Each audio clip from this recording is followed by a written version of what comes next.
አንዲት የ4 ዓመት ህፃን በሳቫና አስፈሪ የችሎት አዳራሽ ውስጥ የጠነከረውን የህግ ሰው ልብ ልታቀልጥ ትችላለች ብሎ ማን ገመተ? ሁሉም ሰው የዳኛ ዊሊያም ዴቪስን ውሳኔ በጭንቀት ይጠብቃል። ነገር ግን ትንሿ ኤቫ የጠበቃ አርተር ስተርሊንግን ስልክ ሰርቃ ስትደውልና የሶፊያ ድምጽ በችሎቱ ሲሰማ ዳኛው ለአመታት ታይቶ በማይታወቅ ለቅሶ ውስጥ ተዘፈቁ። ለመሆኑ ዳኛው ለምን በህፃኗ ድምጽ እንዴት ተንቀጠቀጡ? በጠበቃው ስልክ ውስጥ የተደበቀው አስደንጋጭ እውነትስ ምንድነው? እንደ ሪቻርድ ያሉ ሰዎች በህግ ስም የሚፈጽሙት በደልስ መጨረሻው ምን ይሁን? ዛሬ የቤተሰብ ትስስር ከህግ በላይ የሆነበት በኩራት የጠፋ ፍቅር በአንዲት ልጅ ድፍረት እንዴት ዳግም እንደሚገነባ የሚያሳይ ልብ አንጠልጣይ ታሪክ ይዘንላችሁ ቀርበናል። እስከ መጨረሻው ተከታተሉት። ሰላም ውድ ቤተሰቦቻችን እንደምን አላችሁ? ታሪኩን ከመጀመራችን በፊት እስኪ ከየት ሆናችሁ ይህን አስደናቂ ታሪክ እየተከታተላችሁት እንደሆነ ኮሜንት ላይ ጻፉልን። የሁላችሁንም መስማት እንፈልጋለን። ያላችሁበትን ሀገር፣ ዓለም፣ የከተማችሁን ስም እና አሁን በእናንተ ባላችሁበት ሰዓት አቆጣጠር ስንት ሰዓት እንደሆነም ጻፉልን። አንዲት የደግነት ተግባር የሰውን ህይወት ይለውጣል ብላችሁ የምታምኑ ከሆነ ላይክ አድርጋችሁ ጀምሩት። የእናንተ አንድ ላይክ ለቻናላችን እድገት ትልቅ ዋጋ አለው። እንደዚህ አይነት አስደናቂ የሆኑ ታሪኮችን መስማት የምትወዱ ከሆነ ደግሞ ሰብስክራይብ በማድረግ ቤተሰባችንን ተቀላቀሉ። በየቀኑ የምንለቃቸው ቆንጆ ታሪኮች እንዳያመልጧችሁ የደወል ምልክቱን ተጫኑ። አሁን በቀጥታ ወደ ዛሬው አስደናቂ ታሪካችን እንመለስ። የዳኛ ዊሊያም ዴቪስ ሳቅ እንደ ድንገተኛ የጆርጂያ ነጎድጓድ በኦክ እንጨት በተለበጠው ግርማ ሞገስ ባለው የችሎት አዳራሽ ውስጥ አስተጋባ። ከፍተኛ ማዕረግ ያለው ሰው ራሱን መቆጣጠር ከመቻሉ በፊት ከሚያመልጡት ብርቅዬና ሊገቱ የማይችሉ የደስታ ስሜቶች አንዱ ነበር። ፊቱ ቀልቶ የጥቁር ማሆጎኒ ባንኮኒውን የተወለወለ ገጽ በእጁ መዳፍ እየመታ በረጅም ቆዳ ወንበሩ ላይ ተደገፈ። በፊተኛው ረድፍ የተቀመጡትና የሱን ቁጣና ሹል አንደበቱን የለመዱት ጠበቆች ግራ በመጋባት እርስ በርስ ተያዩ። ሳሙኤል የተባለው የችሎት አስከባሪ ጀርባው እንደ ጽድ ዛፍ የቀና ሰው ዳኛው ከመደበኛ ስነ ስርዓት ሲወጡ ሁልጊዜም እንደሚያደርገው ሁሉ ትክ ብሎ ወደ ረጅሙ ጣሪያ ይመለከት ነበር። ከዚያም በችሎቱ መሃል ሮዝ ቀለም ያለው ልብስ የለበሰች ትንሽዬ ልጅ ቆማ ነበር። ጥቁር ስማርት ስልክ በጆሮዋ ላይ ይዛለች። ነገር ግን እንደ ድንጋይ የረጋችውና በክፍል ውስጥ አሁን ለቀሰቀሰችው የሳቅና የግራ መጋባት ማዕበል ደንታ አልነበራትም። በ10 የሚቆጠሩ አይኖች ትኩረት ቢሰጧትም ለቅስፈት እንኳን አይኗን አላርገበገበችም ወይም አላመነታችም። 4 ወይም 5 ዓመት ይሆናት ነበር። ቢጫ ጸጉሯ በሁለት ኤላስቲክ ሹሩባዎች ተይዞ በሮዝ ሪቫኖች የታሰረ ሲሆን የስልኩን ጥሪ ለመስማት ራሷን ባዘነበለች ቁጥር ሪቫኖቹ በትንሹ ይወዛወዛሉ። በፊቷ ላይ ህፃናት ብቻ ሊቆጣጠሩት የሚችሉት ስሜት ይንጸባረቅ ነበር። ይህም የምታደርገውን ነገር በዓለም ላይ በጣም ምክንያታዊና አስፈላጊ መሆኑን የሚያሳይ ፍጹምና የማይናወጥ እምነት ነበር። ስሟ ኤቫ ይባላል እና አንድን አንጋፋ ሰላይ ሊያስደንቅ የሚችል የጸጥታ ቅልጥፍናን አሁን አሳይታ ነበር። በአንድ አድካሚ የልጅ አሳዳጊነት ክርክር እረፍት ወቅት ከጋለሪ ውስጥ ካለችው አያቷ አምልጣ ወደ አርተር ስተርሊንግ ተጠግታ ነበር። እሱም በውድ ልብሶቹና በሚያሰቃይ ብቃቱ የሚታወቅ የ52 ዓመት ጠበቃ ነው። በጥላ ስውር ጸጋ ስልኩን ከኮቱ ኪስ ውስጥ አውጥታ ወደ ዳኛው መንበር አፈገፈገች። አልሮጠችም ወይም አልተደበቀችም። ዝም ብላ እዚያው ቆማ በአንድ ስትራቴጂስት እርጋታ እና ጥንቃቄ አንድ ቁጥር ላይ ደወለች። ዳኛ ዊሊያም ዴቪስ በአይኑ ጥርኝ እንቅስቃሴውን ለመጀመሪያ ጊዜ የተመለከተው እሱ ነበር። ሮዝ የለበሰችው ትንሿ ሰው በህዝብና በህግ መካከል ባለው ቅዱስ ስፍራ ውስጥ ስትንቀሳቀስ ተመልክቷል። የቁልፎቹን ቀጭን ድምጽ ሲሰማ በመነጽሩ ላይ አቀርቅሮ ተመለከተ። እዚያ ምን እያደረግሽ ነው ትንሿ? ሲል ዳኛው ጠየቀ። የከንፈሮቹ ጫፎች ወደ ፈገግታ እንዳይጣመሙ መቆጣጠር ሳይችል ቀረ። እየደወልኩ ነው ስትል መለሰች። ድምጿ ትንሽ ቢሆንም በሚገርም ሁኔታ ጽኑ ነበር። ለማን ነው የምትደውይው? ሲል ዳኛው በልጅቷ ድፍረት ተገርሞ ጠየቀ። ለፈለኩት ሰው ነው አለች። ያኔ ነበር የሳቅ ፍንዳታው የተከሰተው።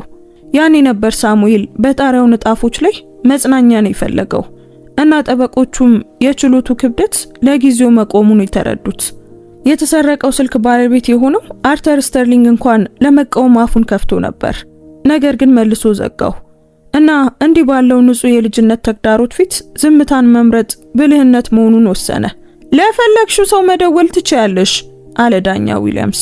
ከሳቁ የተነሳ እንባውን እየጠረገ ድምጿ አሁንም በደስታ ተሞልቶ ነበር። ለፈለግሽው ሰው ደዊ እመቤት። እጁን በማውለብለብ ክፍል ውስጥ ያሉት ሁሉ አንዲት ልጅ የመናገር መብቷን ስትጠቀም እንዲመለከቱ ጋበዘ። ክፍሉ በብርቅዬ የቀልድ ስሜት ተይዞ ጠበቀ። ነገር ግን በሌላኛው ወገን ስልኩ ሲነሳ ሳቁ ጠፋ። እንደ ነፋስ ሽውታ የጠፋ ሻማ በአንድ ጊዜ አልነበረም የጠፋው። በምትኩ ደስታው ልክ ነዳጅ እንደተከለከለ እሳት ቀስ በቀስ እየደበዘዘ ሄደ። ዳኛው በአካባቢው ላይ ጥልቅ የሆነ ነገር እየተለወጠ መሆኑን ሲገነዘብ የዊሊያም ዴቪስ ፈገግታ ወደ ቀጭን መስመር ተለወጠ። ጎልቶ የሚታዩት ቅንድቦቹ ወደ ግንባሩ ተሰቀሉ እና ከአንድ ሰከንድ በፊት በእነዚያ ግድግዳዎች ውስጥ ለዓመታት ባልተሰማ ድንገተኛ ደስታ ተሞልቶ የነበረው ክፍሉ በሙሉ በሚያፍን ጸጥታ ውስጥ ወደቀ። አንድ ሰው መለሰ እና ከድምጽ ማጉያው የወጣው ድምጽ በጣም ግልጽ ከመሆኑ የተነሳ በጸጥታው ውስጥ ይርገበገብ ነበር። ዳኛ ዊሊያም ዴቪስ ከገዛ ልቡ ትርታ በላይ የሚያውቀው ድምጽ ነበር። የልጁ የሶፊያ ድምጽ። ኤቫ የኔ ፍቅር እና አንቺ ነሽ? የልጅቷ ስም ከአባቷ ጋር ከ2 ዓመት በላይ ካልተነጋገረችው ሴት የወጣ ድምጽ። ወደ ሌላ ግዛት ተዛውራ ቁጥሩን በሁሉም መሳሪያዎቿ ላይ ያገደችው ልጅ። ዳኛው ድንገት ሁለቱንም ንግግሮቿን እንደረሳ ተዋነይ እጁ አየር ላይ እንደተንጠለጠለ ደርቆ ቀረ። በክፍል ውስጥ ያሉት እይታዎች ሁሉ እንደ ልጅቷ በሱ ላይ አርፎ ነበር። ሶፊያ መጨረሻ ላይ ሲነጋገሩ የስህተቶቹን ክብደት እስካልተረዳ ድረስ ዳግመኛ ልታየው እንደማትፈልግ ነግረው ነበር። አሁን ድምጿ በችሎት አዳራሽ ውስጥ ተሞላ። ይህም የመጣው እሱ ብዙም በማያውቃት ትንሽ ልጅ አማካኝነት ነበር።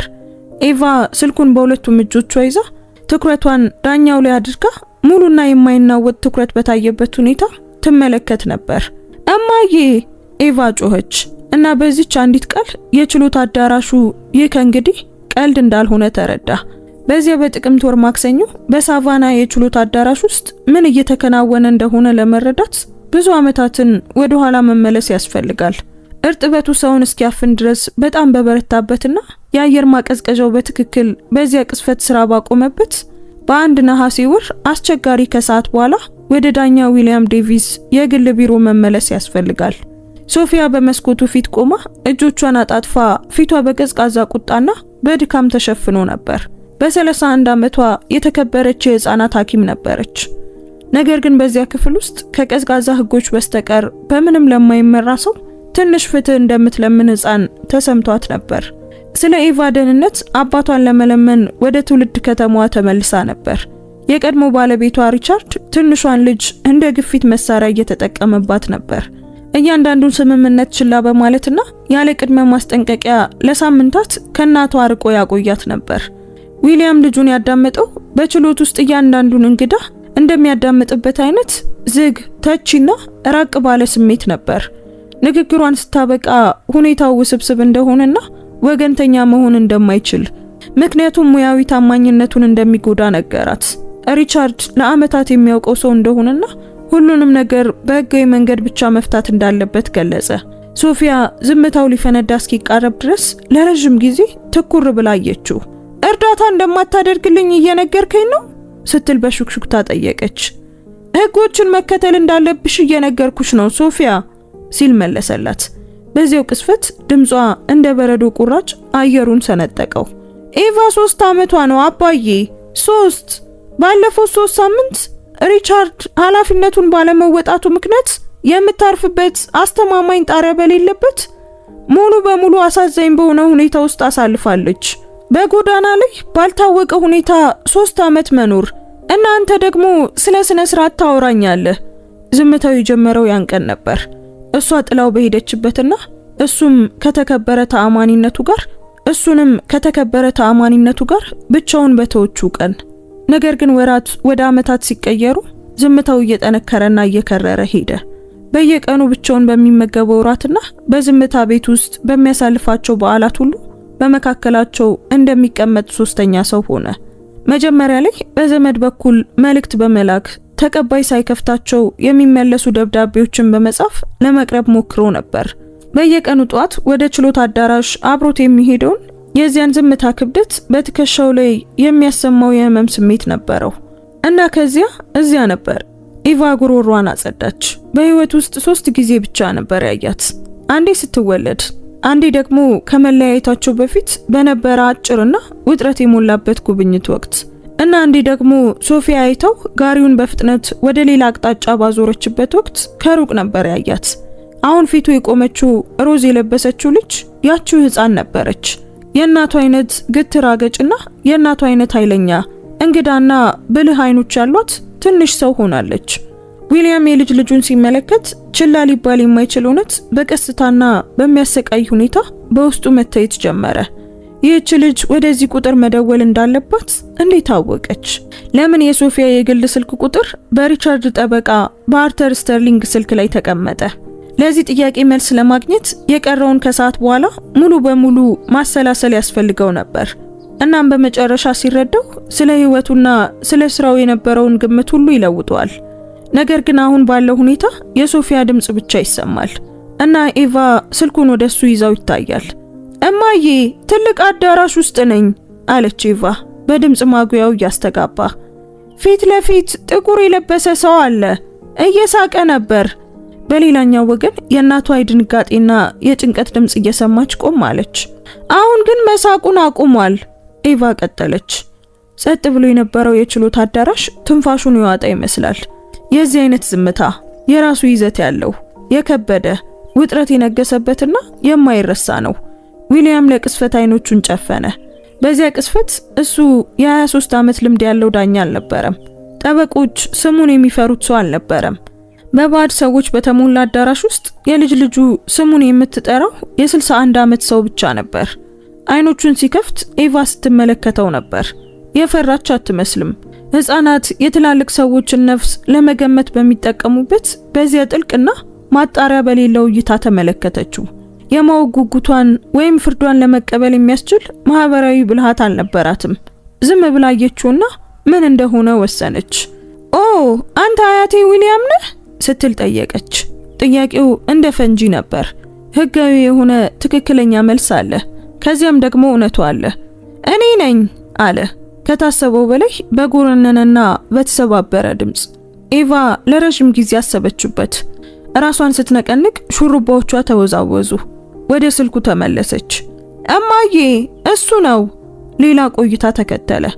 የኤሌክትሮኒክስ ድምጽና በሀገሪቱ ሌላኛው ጫፍ ላይ አንድ ሰው በቀስታ የሚያለቅስበት ድምጽ ተሰማ። እሺ በቃ። ኤቫ ስልኩን ወደ ዳኛው ዘረጋች። ትንሿ እጇ በልጅቷና በህጉ መካከል ያለውን ክፍተት ሰነጠቀች። ልታናግሮት ትፈልጋለች። ሳሙኤል ጣሪያውን ሲመለከት የነበረው የችሎት አስከባሪ ድንገት የገዛ ጫማዎቹ በጣም አስደሳች ሆነው አገኛቸውና ወደ መስኮቱ ዞረ።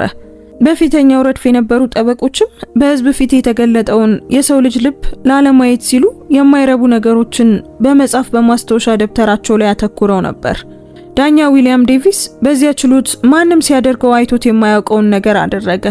ከመንበሩ ወርዶ ረጅሙን የዳኛ ወንበር ከሰዎች ደረጃ የሚለዩትን 3 ደረጃዎች ተሻገረ። ወደ ገደል አፋፍ እየተራመደ መሆኑን አውቆ ለመዝለል እንደወሰነ ሰው በጥንቃቄ ተንቀሳቀሰ። ሮዝ ልብስ የለበሰችውን ልጅ የሚለየውን ጥቂት ሜትሮች ተሻገረ። ሽበት ያለው ጸጉርና በሺዎች በሚቆጠሩ ጉዳዮች ውጥረት የተሸበሸበ ፊት ያለው ትልቅ ሰው ነበር። እይታቸው እስኪገናኝ ድረስ በፊቷ ተንበረከከ። ስልኩን ከትንሿና ሞቃት እጇ ተቀበለ። ሶፊያ ሲል በሹክሹክታ ተናገረ። የመለሰው ድምጽ የሷ ነበር። ድንገት ተለውጦ ነበር። ይበልጥ ጥልቅ፣ ይበልጥ የተረጋጋ፣ በአንድ ጊዜ በብዙ ግንባሮች ላይ ከመታገል በሚመጣ ድካም የተሞላ ድምጽ ነበር። አባዬ አለች። ያቺ አንዲት ቃል ብቻ የ20 ዓመት ታሪክን ይዛ ነበር። የዚያን ነሐሴ ከሰዓት በኋላ ሙቀትና እንዲያደርሳቸው ያልፈቀደለትን የደብዳቤዎች ቅዝቃዜ ይዛ ነበር። የወረቀት ቅርስ በመገንባት ተጠምደው ያመለጡትን የልደት በዓላት ይዛ ነበር። ሶፊያ ሲል ደገመው። ምክንያቱም በቃላት መዝገብ ውስጥ የቀረው ብቸኛ ቃል እሱ ነበር። ምን እየሆነ ነው አባዬ? ኤቫ ለምንድነው በችሎት አዳራሽ ውስጥ የተገኘችው? ያኔ ነበር የመጨረሻው የእንቆቅልሽ ክፍል የተገጠመው። ዊሊያም ከጠበቆቹና ከሚመለከቱት ሰዎች ባሻገር በሁለተኛው ረድፍ የተቀመጠችውን ሽበት ያላት ሴት ተመለከተ።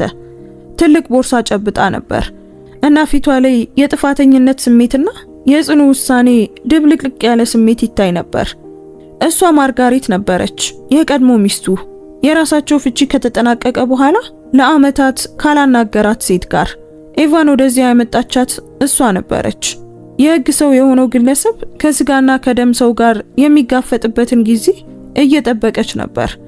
የህግ ሰው የሆነው ግለሰብ ከስጋና ከደም ሰው ጋር የሚጋፈጥበትን ጊዜ እየጠበቀች ከጋሪው ጥላ ውስጥ ሆና ስትመለከተው የነበረችው እሷ ነበረች። ሶፊያ፣ ስለ ህክምናው ጉዳይ ምንድነው? ሲል ድምጹ እየተንቀጠቀጠ ጠየቀ። በሌላኛው ወገን ጸጥታ ሰፈነ። የተለየ ዝምታ። በዚህ ጊዜ የቁጣ ዝምታ አልነበረም። ይልቁኑ ከነፍሱ ምን ያህሉን እንደሚገልጥ የሚወስን ሰው ዝምታ ነበር። ካንሰር አለች በመጨረሻም። የጡት ካንሰር ነው፣ 2ኛ ደረጃ።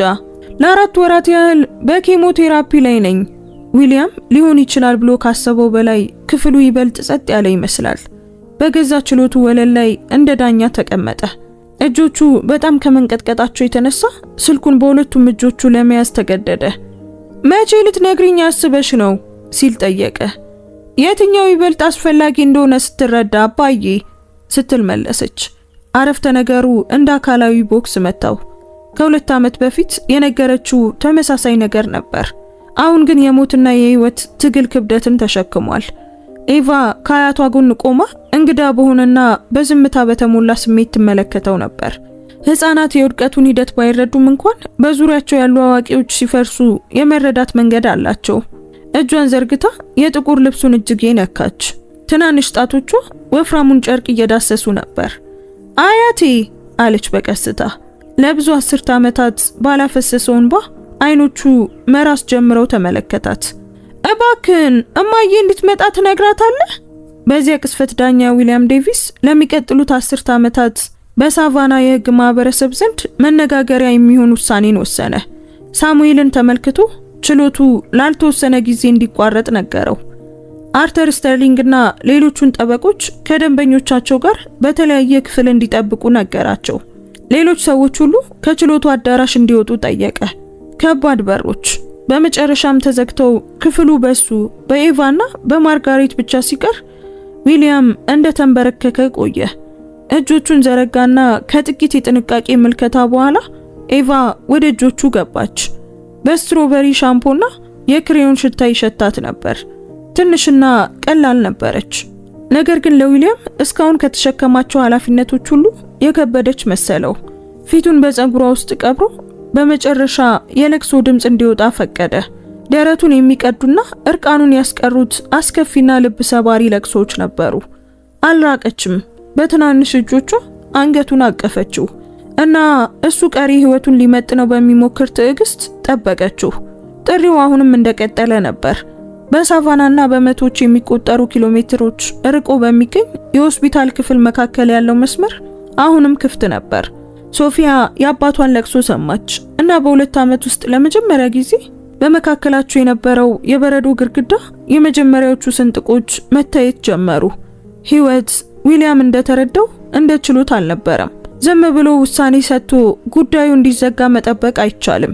ህይወት የተዘበራረቀና የሚያሰቃይ የግኝት ሂደት ነበር።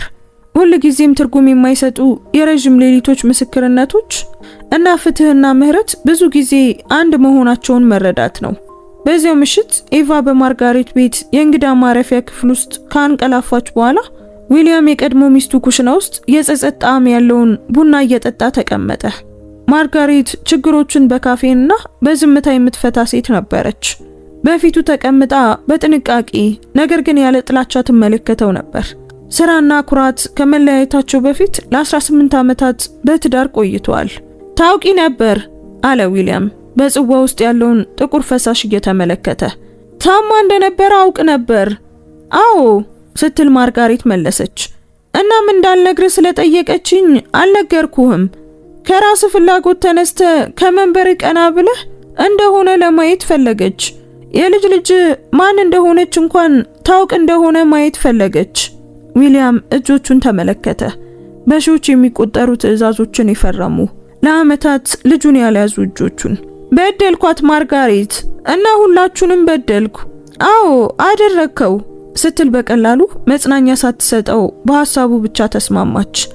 ነገር ግን ዛሬ ከመንበር ተነስተሃል። ይህ እንዳንተ ካሉ አብዛኞቹ ሰዎች የተሻለ ነው። ሶፊያ በድጋሚ ከምሽቱ 11 ሰዓት ገደማ ደወለች። ለ3 ሰዓታት ያህል ተነጋገሩ። ቀላል ውይይት አልነበረም። የ2 ዓመት ዝምታና የ30 ዓመት ቸልተኝነትን በኃይል ማጋለጥ ነበር። በዚያ ጊዜ ዊሊያምስ ራሱን ለመከላከል አልሞከረም። ስለ ስሙ ወይም ስለ ትክክለኛ መንገዶችም አላወራም። ዝም ብሎ አዳመጠ። ስለ ምርመራው ፍርሃት፣ በኬሞቴራፒው ምክንያት ስላለው ህመም፣ እሷ ለመታገል በደከመችበት ወቅት ሪቻርድ ኤቫን ለመውሰድ ስለሚሞክርበት ድንጋጤ ስትናገር አዳመጣት። ተሳስቻለሁ አለ፣ ቃላቱ በአፉ ውስጥ እየከበዱት። በነሐሴ ወር ብቻ አይደለም የተሳሳትኩት፣ ቅርሴ ህጉ እንጂ አንቺ እንዳልሆንሽ ስጠረጥርም ተሳስቻለሁ። በዚህ ከተማ ውስጥ ስም አተረፍኩ እና ቤተሰቤ እንዲፈርስ ፈቀድኩ። እናም አንድ ሰው ከባድ ስራውን መስራት ስላለበት ይህ ተገቢ ልውውጥ እንደሆነ ለራሴ ነገርኩት። ግን ተገቢ ልውውጥ አልነበረም። በሌላኛው ወገን ለረጅም ጊዜ ጸጥታ ሰፈነ። አሁን እንደምታውቀው አውቃለሁ፣ ሶፊያ በሹክሹክታ ተናገረች። ነገር ግን ሁልጊዜም ታውቀው ነበር አባዬ። ችግሩ ሁልጊዜም ያ ነበር። ስህተት መሆኑን በእርግጥ ታውቅ ነበር። እናም ከመለወጥ ይልቅ ስለሚቀል አደረከው። የቃላቶቿ እውነት አመመው። ነገር ግን ከፈውሱ በፊት የሚመጣ አይነት ንጹህ ህመም ነበር። ስለ ጤና ሁኔታዋ ጠየቃት እና ሐኪሞቹ ተስፋ እንዳላቸው ነገረችው። የሁለተኛ ደረጃ ካንሰሩ ለሕክምናው ጥሩ ምላሽ እየሰጠ ነበር እና ከቀዶ ጥገናው በፊት ለ2 ተጨማሪ ወራት ኬሞቴራፒ ነበራት። ሙሉ በሙሉ የማገገም እድሉ ከፍተኛ ነበር። ነገር ግን መንገዱ አድካሚ ነበር። መርዳት እፈልጋለሁ አለ ዊሊያም።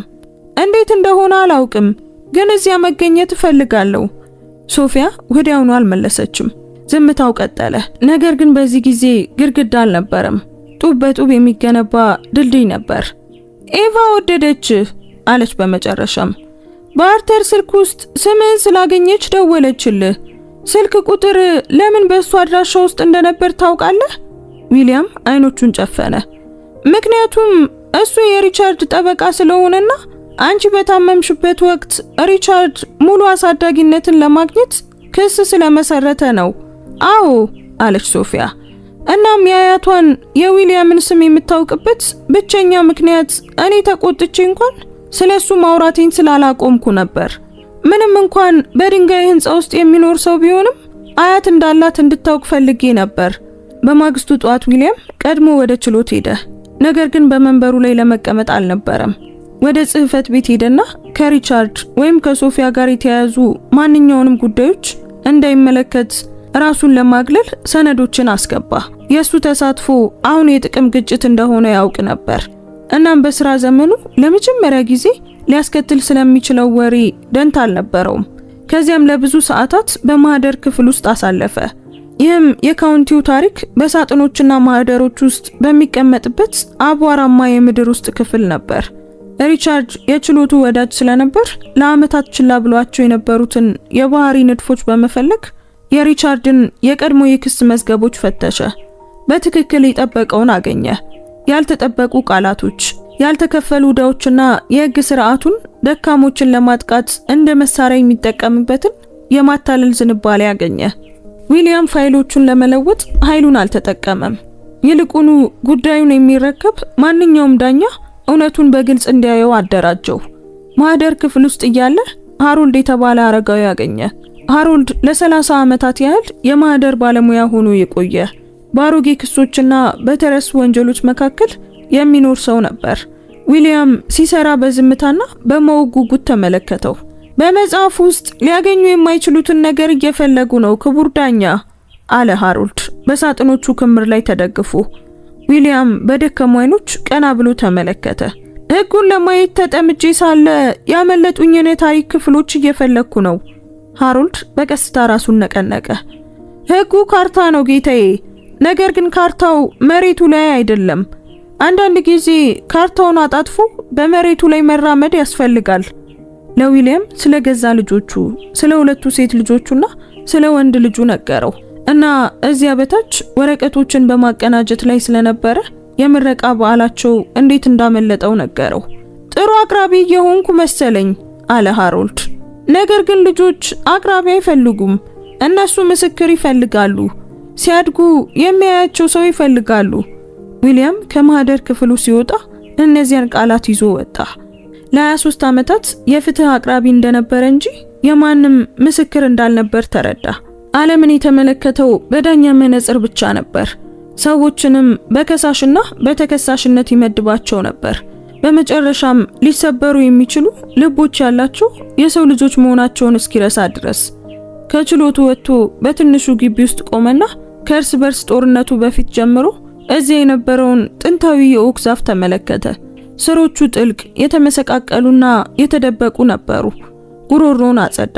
ነገር ግን ዛፉ የጆርጂያን አውሎ ንፋሶች መቋቋም የቻለበት ብቸኛው ምክንያት እነሱ ነበሩ።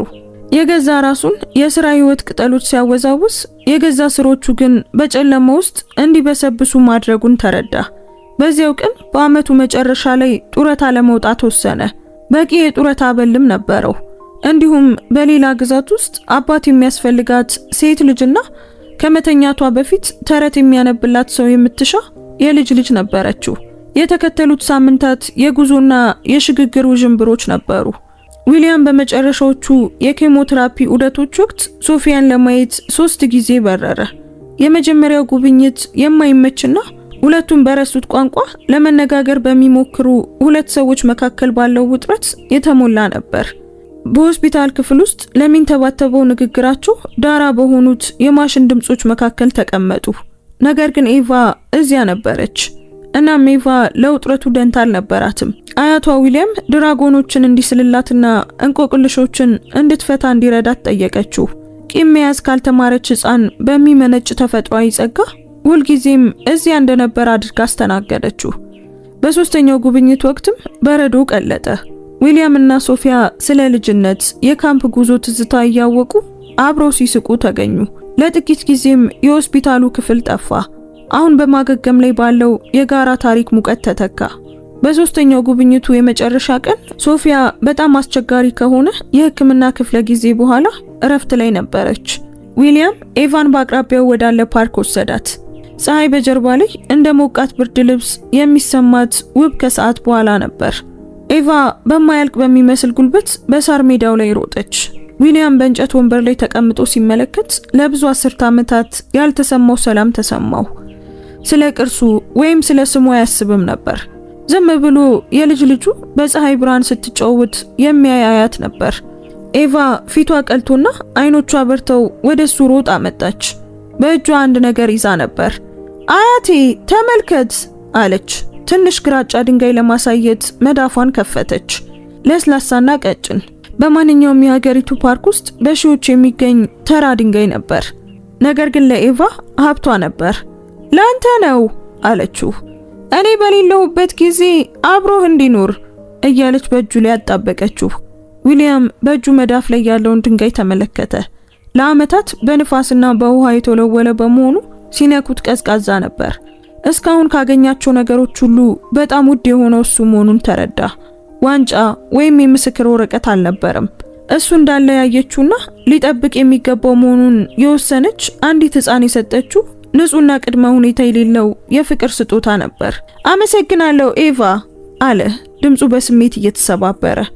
ለዘላለም እጠብቀዋለሁ። ድንጋዩን በኪስ ውስጥ አኖረው። እዚያም እንደ ከባድና የሚያጽናና ክብደት ተሰማው። ሶፊያን ተመለከታት። ከሳምንታት በፊት ከነበረው ይልቅ ጠንክራ ነገር ግን ገርጥታ በመኪና ማቆሚያው ወደሱ ትመጣ ነበር። ፈገግ አለችለት። ወደ አይኖቿ የሚደርስ እውነተኛና ልባዊ ፈገግታ እና ምንም እንኳን ገና ረጅም መንገድ ቢቀራቸውም በመጨረሻም በትክክለኛው ጎዳና ላይ መሆናቸውን አወቀ። የኤቫ አሳዳጊነት የህግ ውጊያ በመጨረሻም ፍጻሜውን አገኘ። በዊሊያም ራስን ማግለልና የሪቻርድ ቸልተኝነት ማስረጃዎች በአግባቡ በመደራጀታቸው በአድሏዊነትና በህፃናት ደህንነት ላይ ባላት ትኩረት የምትታወቅ አንዲት አዲስ ዳኛ በሶፊያ ጠቃሚነት ወሰነች። ለሪቻርድ በቁጥጥር ስር ያለ የጉብኝት መብት ተሰጠው። ነገር ግን ዋናው አሳዳጊነት ለሶፊያ ጸና። የህግ መንገዶች በመጨረሻም ሰሩ። ይህ የሆነው ዊሊያም ስላስገደዳቸው ሳይሆን እሱ ገለል ብሎ እውነቱ ራሱ እንዲናገር ስለፈቀደ ነው። ሶፊያ ሕክምናን ጨርሳ ካንሰሩ ጋብ አለላት። ቀዶ ጥገናው የተሳካ ነበር። እናም ሐኪሞቹ ካንሰሩ መጥፋቱን እርግጠኞች ነበሩ። ለወላጆቿ ቅርብ ለመሆን ወደ ሳቫና ተመለሰች እና ዊሊያም በህይወቱ አስቦት የማያውቀውን ህይወት ሲኖር ተገኘ። ጡረታው ከዓለም የሚገለልበት ዝምተኛ ጊዜ ሳይሆን ወደ አዲስ ዓለም የገባበት የድል ጉዞ ነበር። ጧት በአትክልት ውስጥ ጽጌረዳዎችንና ቲማቲሞችን ቀደም ሲል ለህጋዊ አስተያየቶቹ ይሰጥ በነበረው ጥንቃቄ ያለው ዓላማ ነበር።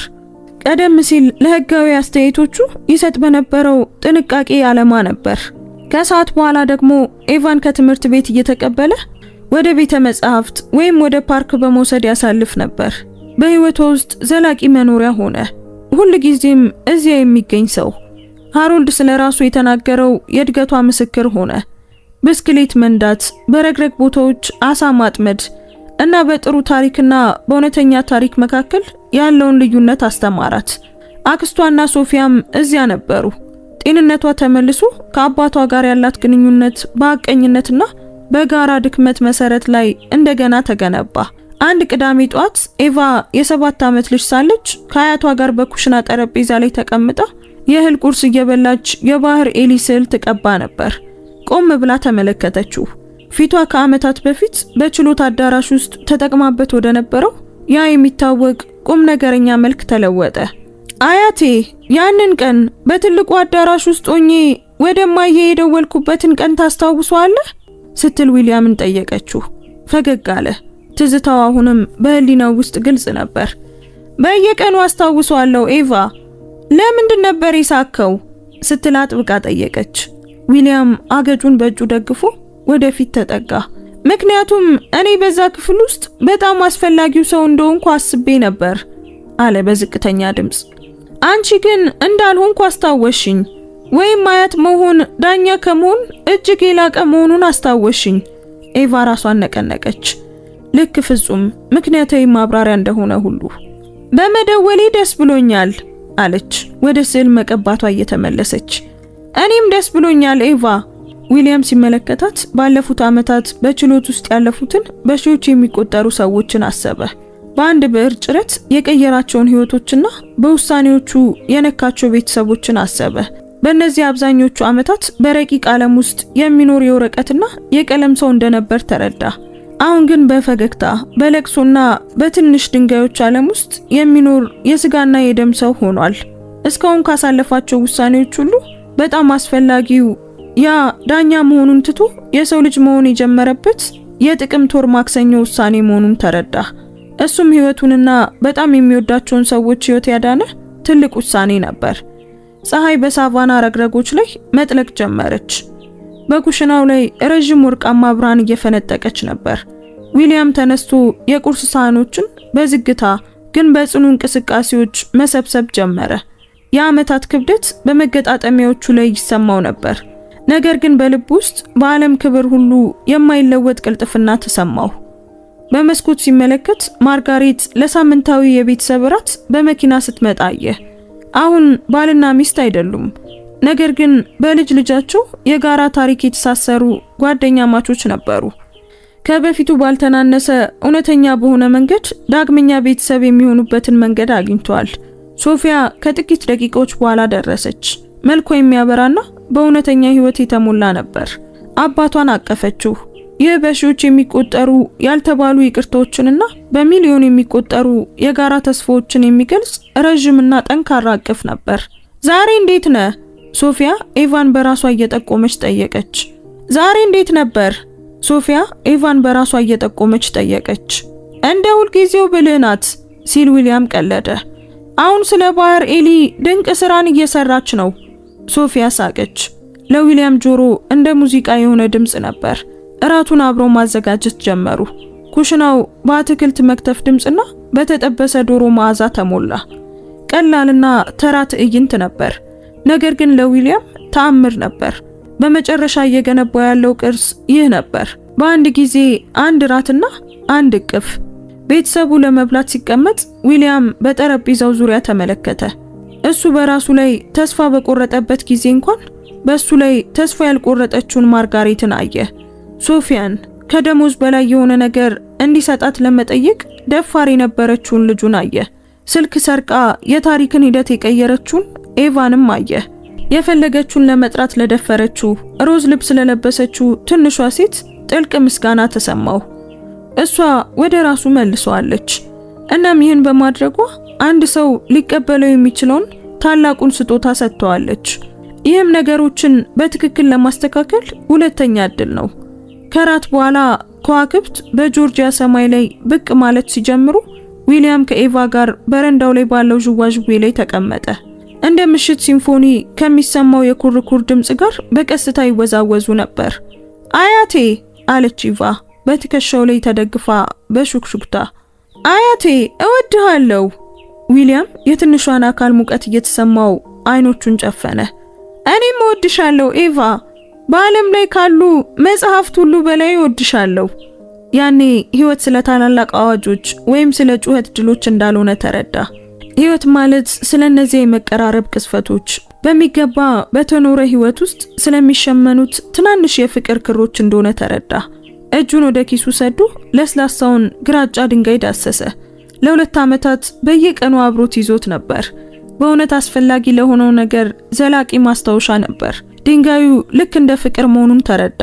ቀላል፣ ዘላቂ እና አንድ ሰው ከያዘበት ከፍታ በላይ ሆኖ ለመመልከት ከደፈረ በጣም ተራ በሆኑ ቦታዎች ሊገኝ የሚችል። በጨለማ ውስጥ ፈገግ አለ።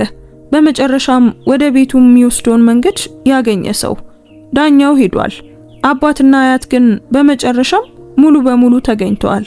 ዥዋዥዌው በጸጥታው ምሽት ሲወዛወስ ዊሊያም ዴቪስ የፍትህ ሰው መሆን ማለት ምን ማለት እንደሆነ በመጨረሻ ማወቁን ተረዳ። የህግ ፍትህ ሳይሆን የልብ ፍትህ። በህይወታችን የመጨረሻ ዓመታት ረጅምና ጠመዝማዛ መንገድ ላይ ስንጓዝ ብዙ ጊዜ ወደ ገነባናቸው መዋቅሮች፣ ስሞች፣ ቤቶችና እውቅናዎች ወደ ኋላ እንመለከታለን። ዋጋችን በገነባናቸው ግንቦች ከፍታና በያዝናቸው ማዕረጎች ክብደት ለመለካት እንሞክራለን። ነገር ግን እውነተኛው የሰው ልጅ ህይወት ፍሬ ነገር ማዕረጎች ሲጠፉና ግንቦች ሲፈራርሱ የሚቀረው ክፍል በእኛና በምንወዳቸው ሰዎች መካከል ባለው የጸጥታ ጥራት ውስጥ ይገኛል።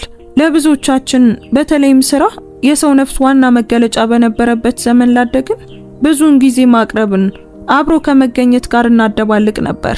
ስም በመገንባት ለልጆቻችን የወደፊት ህይወት እየገነባን እንደሆነ እናስብ ነበር። እውነታው ግን እነሱ የፈለጉት ከጠረጴዛችን ቀና ብለን እንድናያቸው ብቻ ነበር። የቤተሰብን የተመሰቃቀለና የማይገመት ውበት በሙያዊ ስኬት ቁጥጥር ባለውና መካን በሆነ ፍጹምነት ለወጥነውና ተገቢ ልውውጥ ብለን ጠራ ነው። ነገር ግን ጥላዎቹ ሲረዝሙ እና የዓለም ጫጫታ እየቀነሰ ሲሄድ ዝናን ማቀፍ እንደማይቻልና የህግ አስተያየት በፈራ ጊዜ እጅን እንደማይዝ እንረዳለን። የዳኛውና የልጅቷ ታሪክ ራሳችንን ለመስማት ዝቅ ለማለት ለመውረድ መቼም ቢሆን እንደማይረፍድ ማሳሰቢያ ነው። ሁላችንም አለን። በትዕቢታችን፣ በቅሬታችን፣ በትክክለኛ መንገዶቻችን በስተጀርባ የምንደብቃቸው እነዚያ ከፍተኛ የፍርድ ወንበሮች አሉን። እውነታው ግን ፍርድ የሚጠይቀውን ተጋላጭነት የምንፈራ ፈሪዎች ሆነን ሳለን ገለልተኛ ወይም መርህ አጥባቂ ነን ብለን ራሳችንን እንዋሻለን። ሌላኛው ሰው የመጀመሪያውን እርምጃ እንዲወስድ፣ ይቅርታ እንዲጠይቅ፣ ዝምታውን እንዲሰብር እንጠብቃለን። ዓመታት እንደ ደረቅ አሸዋ ከእጃችን ሲያመልጡ ማድረግ የምንችለው በጣም ኃይለኛው ነገር ዝም ብሎ መገኘት፣ በልደት በዓላት ላይ መገኘት፣ ያለ ፍርድ ማዳመጥና ስህተታችንን ማመን መሆኑን እንረሳለን። ለፍቅር የሚሆን ትክክለኛ መንገድ ሰነድ ወይም ስነ ስርዓት አለመሆኑን እንረሳለን። እሱ በአንድ ልብና በሌላ ልብ መካከል ያለ ቀጥተኛና መካከለኛ የሌለው ግንኙነት ነው። ይህ ምናልባት የከበደ ዝምታን ለሚሸከሙ አረጋውያን ማበረታቻ ይሆናል። የገነባናቸው ግንቦች ከሚመስሉት በላይ ያን ያህል ወፍራም አይደሉም። እንደ ሕፃን ሳቅ ባለ ትንሽ ነገር ወይም እንደ ስልክ ጥሪ ባለ ቀላል ነገር ሊፈርሱ ይችላሉ። መዳን ታላቅ ትዕይንት ወይም ያለፈውን ሙሉ በሙሉ ማጥፋትንም አይጠይቅም። የሚጠይቀው ስለ ስህተቶቻችን ሐቀኛ የመሆን ድፍረትንና የሚቀርብልንን ጸጋ የመቀበል ትህትናን ብቻ ነው። ልባችን በህይወት እንዲኖር አንዳንድ ጊዜ ሳቃችን እንዲሞት መፍቀድ አለብን። በቤተሰባችን ፊት ክብራችንን ለማግኘት አንዳንድ ጊዜ በዓለም ፊት ያለንን ተአማኒነት ማጣት አለብን።